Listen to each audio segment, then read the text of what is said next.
ayesa mokonzi mboka ke a libérer François Beya. Est-ce que mokonzi mboka akoyoka wa Philippe to ndenge ni limbola na bana mboka bien? En tout cas bana mboka bozala na esengo ke bozana président de la République oyo bazoluka basaleli kopa balongola ye me bazokoka te. Yebi ke moi mikolo eleki ndenge complot moko ya makasi ya mabe oyo ngaki esala bana mboka na biso mais Nzambe a épargné biso esalamaki te. Mais eza sikoyo libota et les amis de François Beya bakei na mboka Belgique bayebi ke kuna président Félix aza kuna na mwa mobembo ne privé ake kosala nde bango bake mpona bayebisa roi ya Belgique pe tala makambo ezoleka na Congo. François Beya bakangaki depuis un mois.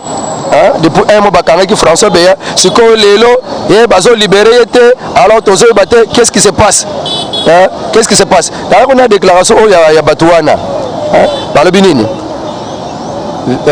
François Beya vient de totaliser un mois dans les locaux de l'ANER, accusé d'atteinte à la sûreté de l'État. Monsieur François Beya refuse d'être placé en résidence surveillée. Il attend affronter ces détracteurs à la justice. Selon les proches de François Beya, ils sont en Belgique où séjourne le président de la République Fachi Beton.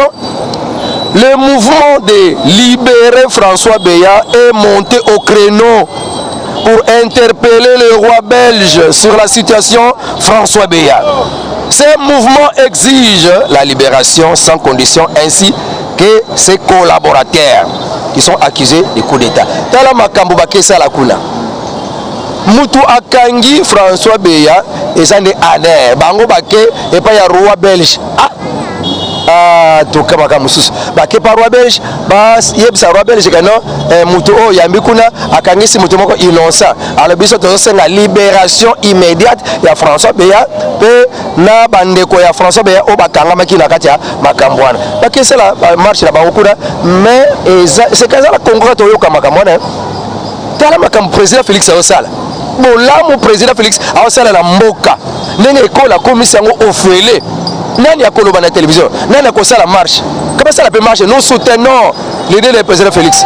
Tala ba paya o ba ya na mboko oyo, ba konza ba teki mboka oyo, mais lelo au lieu ba mata misala ya Fachi, bango bazoko loba mabe, bazoko sala mabe, bazoko sala donc des informations. Nous que ça na tango ba peuple congolais va tomber la misala Félix. Mais bango ba tele boss libérer, nous les responsables libérer. Ça ce n'est pas normal.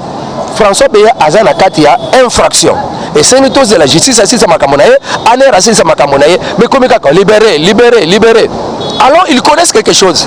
Yango biso to so boya babilo ko na ba marche wana ko lokaka libérer. Soki ba kosenga ke ba memaye na justice na mutu esinga juger wana ça va. Mais ko kosenga ka libérer tant que ba to beleje ba kangami ba mona na ki ke baza vraiment ba coupable. Na o musuzu kuto soki proche na ye soki secrétaire soki nani ne ba kangaki yesu pour kama kamwana ni siko bino bosoki ne kotambola kuna o libérer François Beya et puis bosoki ne kuna na par roi belge. Donc ça n'a pas de sens. Mais les amis de François Beya, tout ce que vous faites là-bas n'a pas de sens. François Beya, votre ami, votre frère est vraiment nakata aner poursuivi comme muto ya zana nakata masolo ya déstabiliser mboka na biso sikobotika anera sala makambo bozo wela ko le bakeo non assez déjà un mois o basali ba 5 ans la makala bosali bango ba marche mo colonel. Alors wana basala ki ba marche na bango papa journaliste baké ko senga libération mais libération wana basenga na ezala ngoni les sans effet. L'ANER continuera à faire son travail. L'ANER continuera à faire son travail. Yako luka ba dongole misu onyonso bazala sima makambo mabe projet mabe bakangama be batia bango ti bakomona taille ko ki ba tindika bango en justice be bakoti bakala.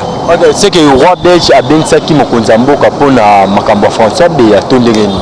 Roi belge a bensaki François Beya a bensaki président de la République te ezande bandeko ya François Beya bato bake ba profiter na occasion que président Félix lokola azana Belgique bango ba profiter pour ba yokanisa mongongo na bango balobi que ils sont montés au créneau donc bakepo bayokanisa mongongo na bango roi belge comme ça influencé président Félix pona batika donc roi belge akota makambo yango donc roi belge yaza kuna bato baosambisa ba aner ya awa na ndenge nini roi belge akota makambo ya François Beya donc baluki na bango esika moko donc cible yango te soki bino bozala posa boyande kokende kosenga audience kuna na aner bo présenter bakambo na badoléance na bino kuna na aner mais qu'on n'a pas le roi belge n'a rien à influencer la justice ya Congo to na aner na bisa Congo donc wana nazoye bisa bango bato bakesala ba marche na Belgique bakelanda président kuna na Belgique na bisa bango que le roi de la Belgique n'a rien à voir avec le jugement ya François Beya, il n'a rien à influencer na kati ya makambo wana donc pour ce cas le bi to ko ba Belgique c'est que yepe azana simalang bazama makoka ko bango te Mokozamboka na kati ya Belgique akende osani. Mokozamboka na kati ya Belgique akenda voyage ne privé. Oh, ata kutenga na zabo ina kokena na ba Congo na Congo central, na voyage na privé. Même na za peut-être mon accès la kati école. Mais ce na za na libre, akokena na voyage na privé. Donc il président le privé. Akende na voyage privé. Akende kwa balope ko tali sape nzoto ne, ba be minga ngakuna. Asel mabete donc akena voyage privé si malango ko kenene na Dubai ake sala pe moi ba visite privée na yepe za kuna azamu kozi akozwa moi repos na yepe la pe fleuve ake sokola yepe la piscine donc akosa lango pe donc akena voyage privé kokuta na pe akene pe aluki munga na ye asel pe moi contrôle na ye eleki akene Dubai netango koya ne akokende Grand Équateur ake Grand Équateur akokende Grand Bandundu mais si malango ko continuer mobembo na yepe tina ba province donc programme ya tata mokonzi ezande ngwana bo bozoyo ka mwana manyanga communicateur et de presse communicateur de président de la République donc on a observé c'est ça le programme ce que roi Philippe alobi ki ya mokonzamboka tika François Beya asa mokonzamboka otika eto ndenge ni mwana mboka limbula na bana mboka wazola soki roi Philippe alo papa président Fachi ke batika François Beya ye moko kutana le président Fachi akoyebisa bato wana teke batika bongo roi Philippe nazolo basusu roi Philippe azana makokite ya koya koyebisa papa Melo que papa Melo libéré François Beya soki asali bongo tokolobaka ke yo pe oza complice donc azana makokite ya ko s'influencer ya ko interférer na kati ya justice na biso na kati ya aner service na biso pour ceux qui peut bango na aner na bango ekangi mutu président Félix azana makokite ya ko influencer aner na bango donc wana eza makamoko donc bokokotsa roi ya Belge kuna te okokotsa roi belge kuna te donc ba internet soboyoka ke makambo ya ko sala défilé na ndako ya roi belge to na kuna na Belgique voilà ko interpeller roi belge pour la libération ya François Beya etale lango yete makambo wana etale lango yete ba congolais ne bité raisonnement mususu ki makambo lekili bango so ba sala kaneni ata bo défilé kuna na Russie ata bo ke défilé na États-Unis boko zo na bino gende cause te ti mokolo papa Melo akosilisa musala na ye ne boko mona ke solution kutaka kuna soki ba continue na justice batindie mais ba yebise ke batene na ndako moko pona azala na résidence surveillée taboyi na ye alinga vandaka kuna avanda ok afandaka kuna mwana mboka tozokende toujours petit à petit tokoti makambo ya John Numbi nde tozoka ke John Numbi amonani aza wapi tomoni bafoto na ye epai bato bazopiblia yango toyebi te John Numbi finalement aza wapi John Numbi atindi bafoto mikolo oyo tout à la coste ya rouge moi chapeau moko boya beti abimisi matama pona kolobaki azane bien banzoto vimba kaka ninga alobike na konda te nazananga azana Cuba te azana Venezuela te azana mboko ya Afrique na yesekuna te soki mboko ni babenga kanguna esika babandolika azana ye na Congo ba photo na ndenge ezaleli donc na ba prophète babikulaka balobi déjà que photo na ekouta na Lubumbashi ba prophète babika batelika photo bayebike mutu akoza la côté Lubumbashi donc soto za pendana aner penza linga kota aluka penza luka bakene komona esika zali azana Congo atindi ba photo pona kolobake azani en bonne santé azoli ane bien donc tozo interpeller service na biso renseignement bokangela biso papa Numbi ye mutabomisa Shebeya basitaki kombo kuna ataka bila bako juger te pona loi ya statut ancien président mais pona Numbi justice na biso militaire kuna na ndolo bolukela biso Numbi po bozwa pe valeur bo tombola pe lokito ya mboka na biso en tout cas au Congo service militaire est exceptionnel baluki criminel baluki mutu asaleli kambo bazwi en tout cas baleki service civil donc tozosenga service militaire wana esala mpenza makambo exceptionnel basala makambo na ndenge mpenza ke balakisaki no biso nde tozotombola état de droit donc baluka Numbi sika zali akoza ngana ye aza na mboko RDC soki azalaki ngakati oyo ya Lubumbashi te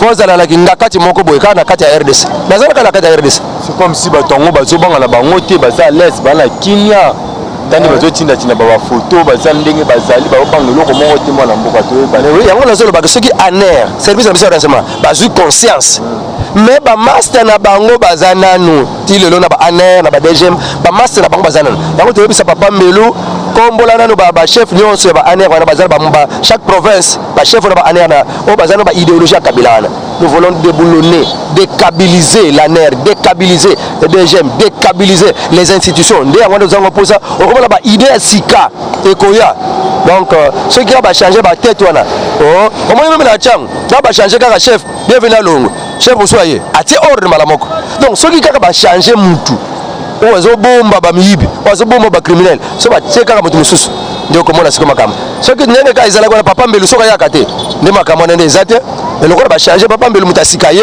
ndia bandeko tia siko ordre comme si ba John Numbi bakobanga yete ezaka problème ka ba master na yende bazanano il faut kolongola kosala réforme ya service ya renseignement bayebi na bango mususu esika zali mais lokola service de renseignement baza ba master na bango ba viva balia bayebi ke bango bato ba matisa bango bisika bazali bakolinga te balakisa mais chaque chose en son temps tala bango eza nango makila ya ba shebeya et soukate et kauka pété et zoloba ti lelo esika bakozala batinda ba photo ne balingi mais il n'y a plus encore beaucoup de temps bakozwama service militaire et eza ko sakanate nande ba memi dossier ti na niveau wana en tout cas tozo encourager bango ba continuer musala ba o ba sitaki osala bourgmestre nini ozala nani ba sitaki yo to senga service militaire ko ba sala musala na yo. Ah, vous êtes derrière Fachi Béton, en tout cas soutenez et valorisez l'état de droit. Ah, justice, vous devez valoriser l'état de droit. La justice, il y a une foi, une cité, il y a une coopération, une corruption, mais justice, il y a solo et valoriser l'état de droit. Il y a un objectif de la mission de l'IDPS. Un peuple d'abord, état de droit. Mais nous, tu manques au Nzokande François Biyande, toujours Nzokande François Biyande, voyage à Banki Kosala, à Banki Kono, Koutana John Numbi, est-ce que c'est un solo? Mais oui, c'est un solo. Même tant que tu vas François Biyande, ils allaient dénoncer. Ando ko no kutana François Biyande moko asali sorti na Centrafrique. Elle moko baluki na ye, akena Zimbabwe, akekutana kuna. Elle moko bakena bango quelque part bakutana ka bayebi. Alors, Batouana Nyon, ce n'est qu'à opposer la question, c'est la réalité. Et Zalaka Bongo, Babano Okuta, na téléphone, il y a François Béa. Il y avait des causeries, il y avait des dialogues, il y avait audio. Oh, Babano Solo, John Numbi. Et il y a président Moussous. Donc il y avait des relations, il y avait des communications. C'est que François Biyande Zanandi Bakumo le Babongo, Sorotan Bakumba Bag, comme John Numbi Zanaka, ce qui François Biyande, il y a Mokazo Senga, qui a été la justice, Oyo Sengil va juger, et Ndesika Kolobela, Okoyoka Bakombo, Bokokamba, Bamusuba Kokanga Bapanzi, Bamusuba Kobe, la tension Balamoko. Pour inattendu, Nayepe, Boya Zolinga Kaka, Alongwakuna, Bantendre la justice. Na juge ba sambisa na juge comme ça ba condamner ceux qui makala mais akokende lobela kaka pas juge donc yango c'est pas juge yango ya lobi angaki ye moko ye akokende ye moko te fa loba et pas ya juge popona ye aner eza juge te mais il faut justice à juger akokende lobela kuna d'après ndenge ya lobi entre Congo Brazza na Congo na biso moi benda zato ebate ezani Paul Kagame azoluka nini Rwanda na Congo na bati Paul Kagame azoluka nini wana biso na Rwanda mikolo papa journaliste simba te donc ekomi pesa mbwa boyi bango batie ba sorena bango na frontière posa bakota biso pe totie ba sorena biso na frontière posa tokota kuna parce que Rwanda asakana ke RDC tana yesili eza sikota na biso tokomisa Rwanda province ya RDC depuis kaka makambo ya François Beye bimi Rwanda lokola yezaki na sima ya kopu wana mpona kolongola président Félix na kati ya pouvoir atiliki lokola reata asiliki bandi bilobela ono oyo akodéranger sécurité na biso tokokotela ye ti na kati ya mboka na ye nani adéranger sécurité na yo tokokotela président Félix alobi ça va eza inadmissible eza intolérable et c'est suicidaire que président moko boye mboka moko boye ya sous-région ezwa nango makanisi ya kokotela moninga mpona azwa dividende mpona aprofite nango na biloko na ye na kokreaka baconflit. C'est suicidaire et c'est inadmissible. Wana maloba Fachi Beton Rwanda tango yoki yango kipelekese Kagame asangi susu batu ake agelo bani susu wanga Kagame azolo parce que la sima wana lobi que moi j'ai déjà enlevé les grands, j'ai déjà renversé les grands. Ba grand yango azolo bele banani ba Biarimana ba Mobutu ba Kabila le père Yazolo Basikatini ba papa président Félix. Moi j'ai déjà renversé les grands. Je n'ai pas peur, je suis là.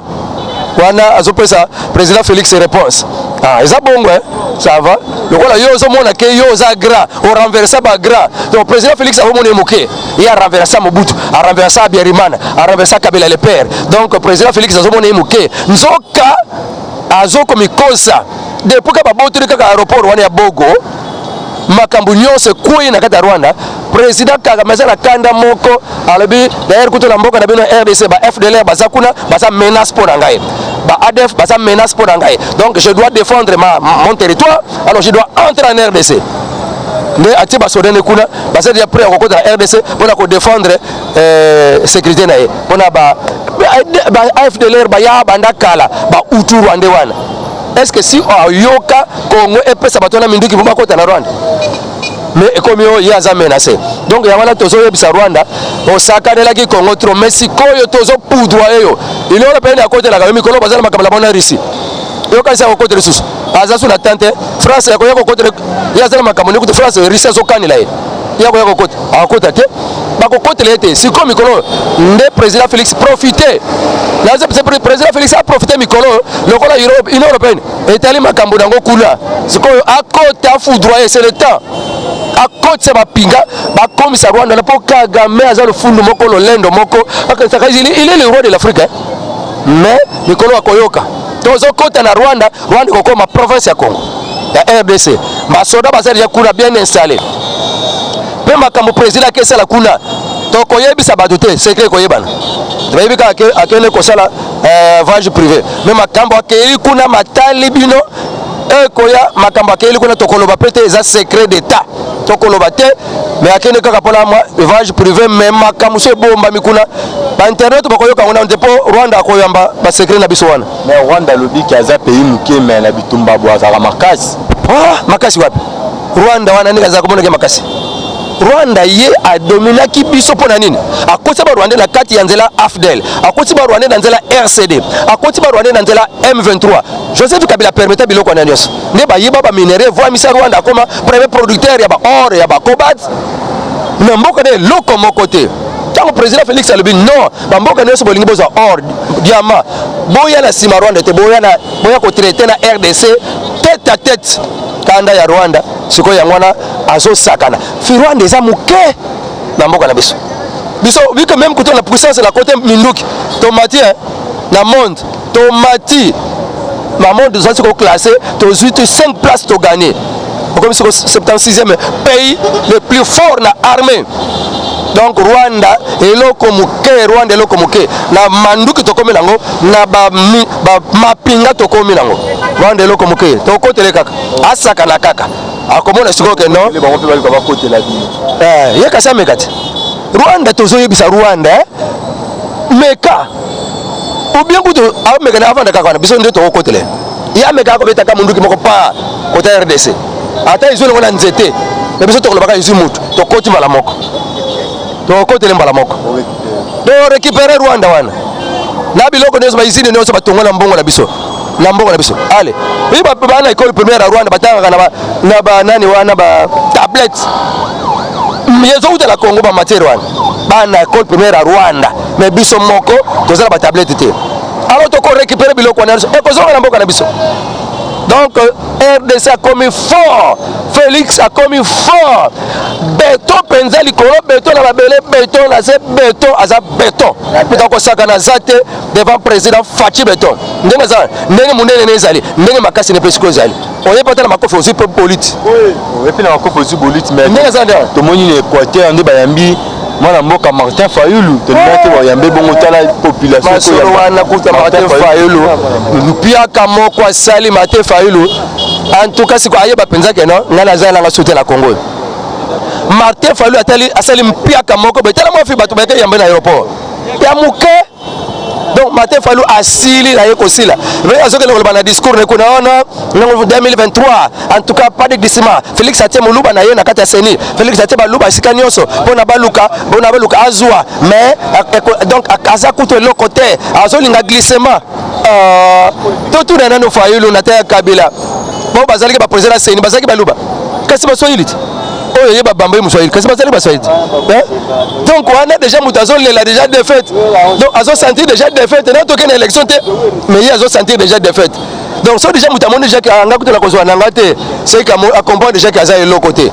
Donc makambo na zo lobana aza elo côté mpia ka fiasco asali bato mukeka ka bake yamba ekuna. Kuna bemba zali yo sakana. Kuna ba bazaiba ba Gilwando bazali. Gilwando ba yambe kolekana Fayulu. Gilwando félicitations. Donc ça là penza na idéologie à président Fachi au matin au Kendel Bosso. Obi mwana nyoka salaka nyoka. Mwana nyoka. Azala kape nyoka. Mwana Fachi, mwana béton. Azape béton. Parce que Gilwando ye aza mwana béton. Donc ye moko pe aza béton. Ndeko mwana kabiso koto toza bana ya béton. Yango biso moko to koma pe ba béton ya mike. D'accord simba biso te. To koma ba béton ya mike. Oye kaka okuteni na moni kaka moni mutu moko akena penge moko ya moke wana. OK, na koyaka na ye bisa la voix céleste yaka yoka base. Na ko pupula na le moye penge wana ronde wana. Na ko pupulika na télévision. Allez, alongwe. Yango to senga ba soutenir émission mwana manyanga ko to kombola ka ba maloba ya ba epenge wana.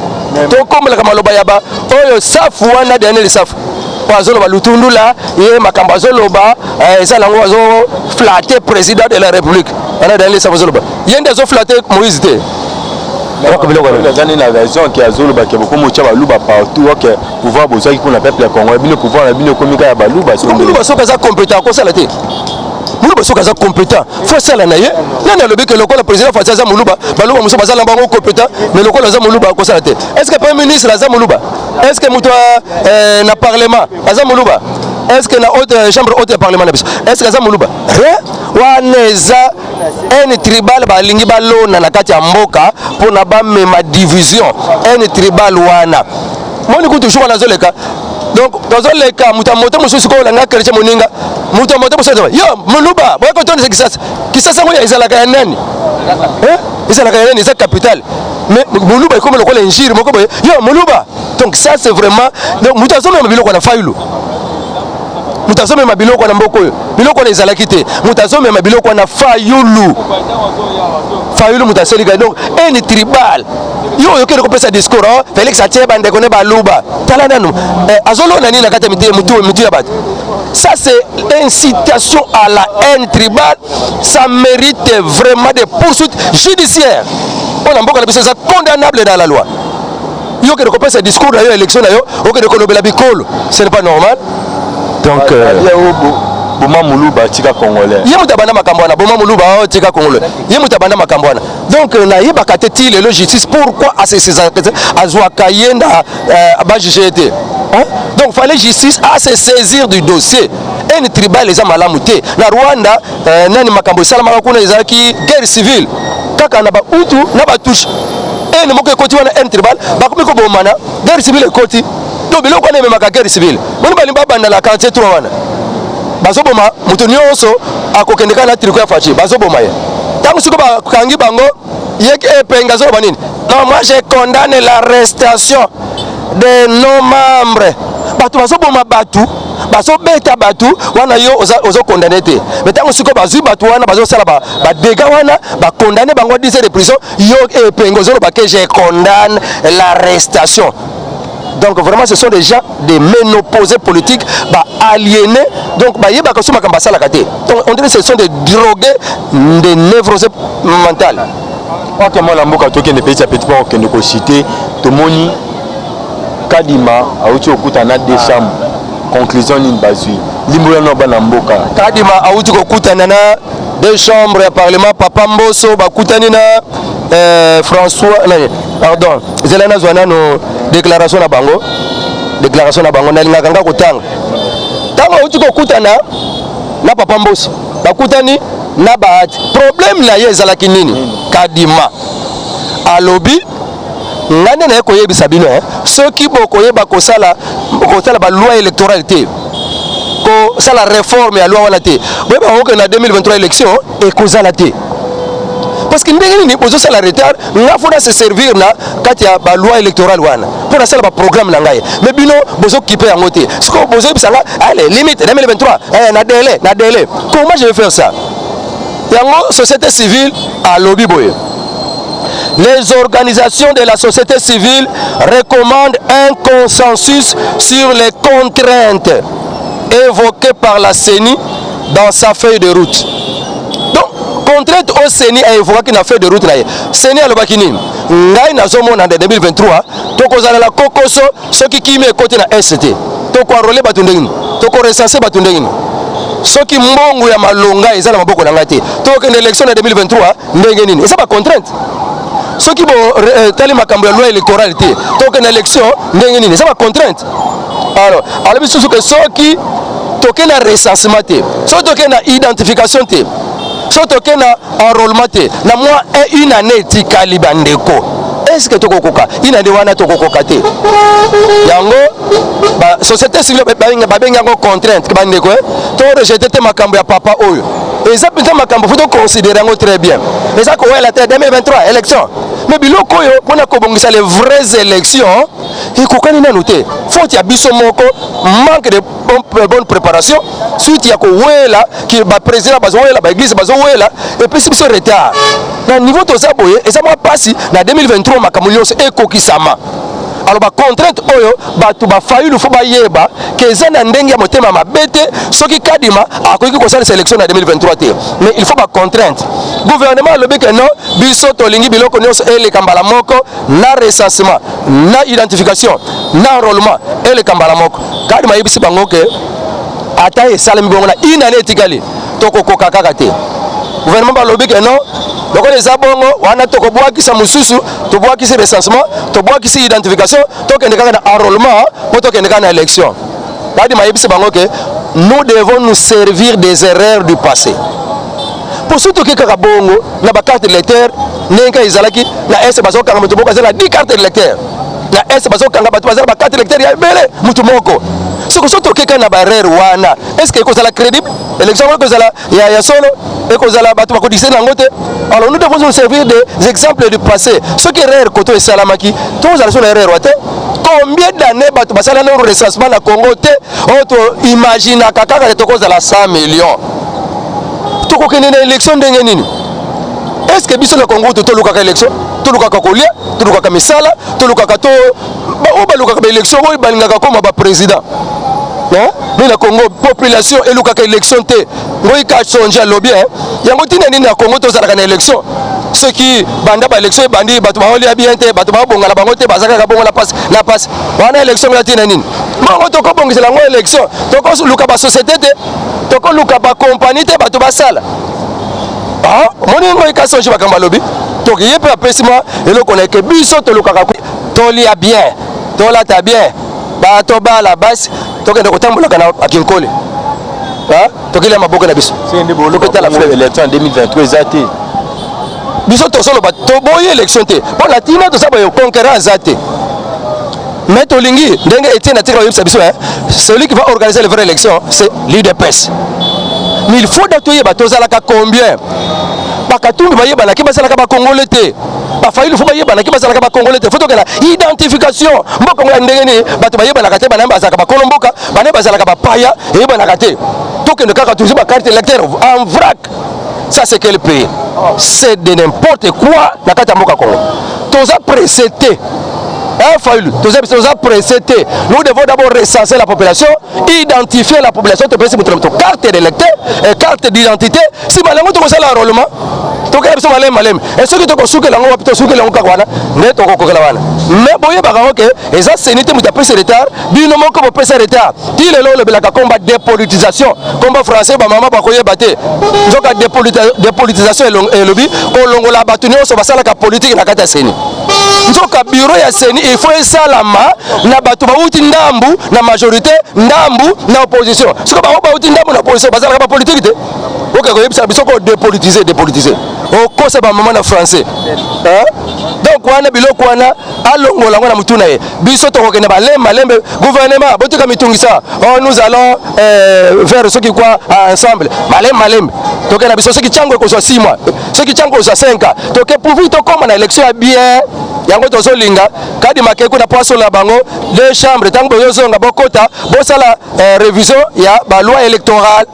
Oh soki makambo na muso ezalaki on na ba sei on na ba sei wana ba ezaki ba sei wana makambo ezaki bien te okosa ba point belé même mutazi ba point ya muke aleki ce n'est pas normal. Donc makeku na po aningisa bango tango bozonga bokota makambo ngo sinon boye bakango ke na 2023 et que ça la yango société civile à comprendre et bande ko papa a la raison to solo la bien ceux qui to ko bongisa ceux qui to ko pousse to solo la bien donc vous savez que et ça faut ya kadi maté faut ya fatite mais bango moko bato babimisa makambwana. OK, merci mimmo na mboka to comme na suka msana biso TV Zangunga le banu ya suka ezani pe numéro de téléphone. En tout cas le bana suka na yoka ki esengo la fois passé to lobela ki makambo zo le kana luala bakuna ndenge yi de pese comme qui divise en 3 parties bato mosusu o kabunda tikala ko longola bazalaka sur les sengote ya ko kota ka ba réunion siko muto batia kawana ya salama mutualité na ye soki basengi bato papa fifi masuka gouverneur tindra biso bato yi de pese boye ya ko zo bato actualité na ye to bato mutualité na ye donc kuna na lwala ba makambo ezaki paralysé mais toyoki mikolo yo ba sali journée de la femme banda dimanche ne mama ministre oyo ya genre et famille ministre provincial la bango Nathalie Lunda yende asa vice-présidente ya fédération ya IDPS kuna na Lualaba. En tout cas yende asangisi ba mama ba fêter journée de la femme akabuli ba mama maputa kuna na Lualaba. Alors to so boa que la maman ministre oyo provincial maman ministre oyo batobengaka Nathalie Lunda bisika ozali vraiment sangisa IDPS na Lualaba vraiment de coup de chapeau salamu sala bien pe fifi masuka ko kanisa te ko muyeja akozonga la wana na kinto ko beta marche mutabana ko kata na ba pancarte ya président ni azonga muyeja akozonga te bo mitungisa na binote mama fifi masuka salamu sala na yo bien donc na pesi mbote langa kuna pa ya président oyo cellulaire na Kolwezi aza penza cellule munene koleka Iber Kaninda bambote no sala musala bien kuna bozali donc na pesi la journée de la femme maman Denise okolola bangote maman Denise bonne fête ici kozali na papa bonne fête na bino vraiment bolia bien bon vanda bien bon fêter ezata na bino nzamba pona okoyoka na bino kanda asala mukile naye bozawana ezata na bino na Bible baka le panier circule encore ba mususu bango ba yeba zela après Jésus-Christ po ye fachi nela za ti Yesu siko Yesu est-ce que akotika la suba fachi ba failo Yesu soko est-ce que akotika la ba epenge jamais donc na ebite epenge soko balimba wala ki bokonzio bana après Jésus soko après millénium soko akotika la bino susu bana batikele bino soko eta eza ya biso oyo mwana manianga ndeko na bino mwana manianga bana azo soutenir Fachi Béton Moukwa Tombolo, président de la République. Il est béton depuis les États-Unis, depuis l'Afrique et l'Europe. Il est béton, l'homme le plus costaud, le plus diplomate de l'Afrique, de l'Europe et du monde. Même Macron, à l'équipe de Fachi à l'équipe de la diplomatie. Donc, tu peux Fachi na biso mbote. Peba maman nyonso il est presque la Ligue des femmes.